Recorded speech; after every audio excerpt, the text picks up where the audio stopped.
When my mom introduced us to people, she always said, "This is Cassidy, our little doctor in the making." If I was there, I became, and this is her sister. No name, no details, just a blurry figure on the side. At first I thought I was imagining it. Maybe I was being dramatic, but then came Cassidy's high school graduation, summer of 2019, Charleston, South Carolina. Everyone showed up in floral dresses and camera-ready grins. My name wasn't even on the custom cake. And when my mom gave her speech in front of all our relatives, she said, "To my brightest light." I was standing right beside the buffet table. Eventually, I stopped pushing back. I stopped asking why they never shared my art school scholarship on Facebook, why they never drove up to Asheville to see my student exhibits, why I didn't make the holiday cards anymore. I still remember the Christmas card from 2021. They wore matching green sweaters. Even the cat had a little one. Where I used to be, it was Cassidy, centered, holding the cat. My parents flanking her like they were posing for a magazine cover. They didn't crop me out. They restaged the entire shot. No one ever said I was cut off. But I learned that being erased doesn't take a scandal. It just takes silence. Polite indifference. My name is Ren Holloway, and if you ask my mother, she has one daughter. Then, last Tuesday, I got an email. Not from my family. Of course not. It was from the University of Charleston's alumni office, Cassidy's college, not mine. Subject: You're invited. Class of 2025 commencement highlights. I nearly deleted it, but something caught my eye. Keynote speaker, major contributor, and tech angel. Identity, to be revealed. I clicked, scrolled past the balloons, the donations, the parking map, and then I saw it. A blurred-out silhouette, the caption read, "Keynote investor, CEO of one of the fastest-growing medtech startups in rural America." Unconfirmed, but heavily rumored to be me. My heart didn't know whether to race or stop. No one knew I was behind Riverstone Diagnostics. I built it in the shadows, under a different name, through silent funding rounds and low-profile clinical partnerships. I didn't want the spotlight. I wanted space. I wanted peace. Until now. A few hours later, another email pinged into my inbox. This one wasn't meant for me. It was a messy chain of forwarded messages between my Aunt June and the rest of the family. Photos of Cassidy's graduation gown, the brunch menu, seating charts, and then one line from my mom. "Make sure Ren doesn't hear about it. The last thing we need is a distraction on Cassidy's big day." Distraction. That word struck harder than any insult ever had. They hadn't forgotten me. They'd planned around my absence. And for the first time in years, I didn't feel sad. I felt something colder, sharper. I wasn't going to crash the graduation. No, I was going to own the building next door. I sat in silence that night. No lights, no music. Just the fridge humming and my laptop screen glowing. Faint blue. Their words spun in the background like an old cassette. "She'll ruin it. She always makes it about herself." And I believed them, not suddenly. Like water wearing down stone, erosion over time. Until I wasn't sure where their voices ended and mine began. Maybe I was the problem. Maybe not coming home for Christmas, skipping birthdays, hiding my success behind legal aliases. Maybe that was cold. Or maybe it was survival. Even now, I didn't know. I stared at my reflection in the darkened laptop screen. Tired eyes, hoodie pulled halfway over a messy bun, the worn fabric of my Riverstone Diagnostics logo barely visible in the low light. This was who I had become. The girl they whispered had dropped out. The girl who walked away. No one ever saw me for what I really was. And if no one sees you, do you even exist? The next morning, I flipped open my laptop again. Logged into our investor platform. There it was, confirmation. University of Charleston, class of 2025 commencement, keynote speaker slot. Confirmed, name withheld for suspense. I hovered over the field marked display name. Typed 3 words, then clicked save. Ren Holloway, CEO. It started with a noise. a soft rustling at the back of my kitchen drawer. I wasn't looking for anything in particular. Maybe a takeout menu, maybe a charger. But my fingers brushed against an old piece of paper. A faded lunch receipt, nearly 5 years old. And on the back, scribbled in familiar handwriting, "You don't have to be loud to be powerful." My mother's handwriting. She used to leave notes like that, in books, in my coat pockets, before exams. She passed when I was 19. She never got to see any of this. But that note, it felt perfectly timed, like she'd planned it for this day. Almost on cue, my phone lit up. A message from Owen, my CTO. "Investor Summit locked, same campus, same weekend, you in?" And then it hit me. Cassidy's graduation would be right across the quad. Same university. Same date. Same hour. It felt poetic, like life had drawn a perfect circle and I was finally standing at the center. I opened 2 browser tabs. One for the summit itinerary. One for the university's graduation guest portal. Under guest name, I used a pseudonym. Reserved a front row seat. Not to speak, not to interrupt. I just wanted to watch, not heard, them. The people who erased me. I wasn't trying to reclaim a seat at their dinner table.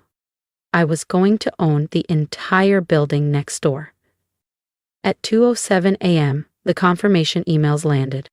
First, Investor Summit, seat confirmed. Then, University of Charleston graduation, front row ticket confirmed. 2 worlds, 1 campus, 1 weekend, and I had 1 foot in each. I didn't use my full name for the graduation ticket, just my initials, WH. I didn't want attention, not yet. I wanted proximity. I wanted to see the look on my father's face when he realized the daughter he'd written off still knew how to walk into a room without warning. That morning I packed light, a fitted black blazer, 1 simple dress, and a pair of low-heeled shoes I hadn't worn since the day I pitched Riverstone Diagnostics to a board of skeptical investors. No one asked if I had a degree. I didn't. What I did have was traction, data, a vision, and the resolve to make it real. As the train pulled into Charleston, I caught a glimpse of the old science building through the window, the same one I used to nap in between lectures, where Cassidy once told her friends I was just a dropout who wouldn't stop following her around. Now, my name was quietly listed in the summit itinerary, right next to Keynote. When I arrived at the graduation venue, the usher scanned my ticket and smiled. "This one was requested early. Reserve front row. Looks like someone really wanted you here." I smiled back. I guess they did. I sat 3rd seat from the aisle. Sunlight warmed the back of my neck. Rows of students began filing in. Robes, caps, polished shoes.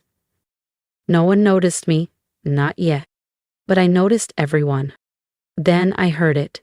My father's voice. Low, clipped, commanding. He stood at the far end of the row, speaking with a campus staffer holding a clipboard and radio. That voice, it was the one he used to clear a room without ever shouting. He scanned the crowd, eyes narrowed, searching, judging, expecting trouble. The usher approached me again. "Ma'am, can I confirm your name for the seating log?" I handed her my ticket. She nodded politely, smiled, moved on. 2 rows ahead, Cassidy took her seat with the other graduates. The show was about to begin. Camps tilted just right. Gowns flawlessly pressed. Cassidy looked the same, maybe colder, maybe more refined. But I recognized the look on her face. The one she wore when she was in character. Performing. She was always good at playing perfect. A professor passed by, paused, glanced at me, then did a double take. "Wait," he whispered. "You're in, Ren Holloway, Riverstone, right?" Oh, answer just gave him a small smile. "I read your white paper on decentralized diagnostics, your infrastructure model. It's revolutionary." He said it just loud enough for the 2 people behind me to glance over. Across the quad, university banners fluttered. The loudspeakers crackled to life. The ceremony was starting. Behind me, my father's voice rose again, agitated now. "She's not supposed to be here. She's not on the list." I didn't move. Didn't flinch. Let him look, let him squint, search, spiral. Because the daughter he buried in silence wasn't sitting there. Only the woman in the front row. And soon, everyone would know her name. The Investors Summit was set to begin 40 minutes after the graduation wrapped. Right across the quad, inside the glass auditorium, banners already rotated on massive digital displays. Riverstone Diagnostics, closing keynote. The quiet pivot that disrupted rural medtech. As Cassidy's department chair stepped up to speak, I slipped out. My seat was empty before my father even realized I'd been there. Backstage at the summit, my assistant met me with the final slide deck. All set, she said, handing over the tablet. They still don't know it's you. Even the dean thinks the CEO is some reclusive Ivy League guy. I nodded, flipping through the slides. Charts, metrics, clinical growth curves, all solid. But something was missing. I paused at the final slide. It just said, "Thank you." Plain, safe, forgettable. I deleted it. Typed something new. Ren Holloway, University of Charleston. Class of never. And beneath that, smaller. You erased me, so I built something permanent. My assistant glanced over my shoulder and blinked. That's bold. It's honest, I replied. She didn't argue. I took one last look at my reflection in the black screen. Hair tied back, no makeup, just a fitted blazer and a name they once tried to erase. Outside, I could hear clapping echo across the courtyard. The graduation was wrapping up. Inside, the summit's host took the stage. Please welcome the founder and CEO of Riverstone Diagnostics. At that exact moment, as cameras flashed and heads turned, Cassidy's professor leaned toward her and whispered something. I stepped onto the stage. The lights weren't blinding, the stage didn't feel high, and for once, I didn't feel small. Projected behind me, bold, clean, undeniable. Ren Holloway, CEO, Riverstone Diagnostics. For a second, the room stayed quiet, not out of doubt, but realization. Whispers. Then phones. Then stunned silence. They had been quoting my models, my research, my data for years, and they had never known it was me. I took a breath. I built Riverstone because no one in my family believed I could finish anything. And honestly, they weren't completely wrong. I didn't finish college. I didn't finish family holidays. I didn't finish being the daughter they wanted. I paused, let it settle. But I finished this. Click. Next slide, a map of our rural health network. Dots marking small towns, forgotten clinics, now pulsing with life and care. It's like hospital partnerships, patient access, outreach milestones. Click. A grainy photo, me, 6 years ago, soldering parts in a dorm hallway. No lab, no funding, no recognition. I looked across the room, trustees, students, deans. In the third row, sitting beside a junior professor, I saw Cassidy's advisor. His eyes widened. He leaned toward her again. "You didn't tell me she was your sister," he said, just loud enough for the mic to catch. Cassidy froze. The professor turned back to me, then said with a slight smile, "Nice work, CEO." That was the moment. Not the ovation that followed. Not the cascade of messages from people who once ghosted me.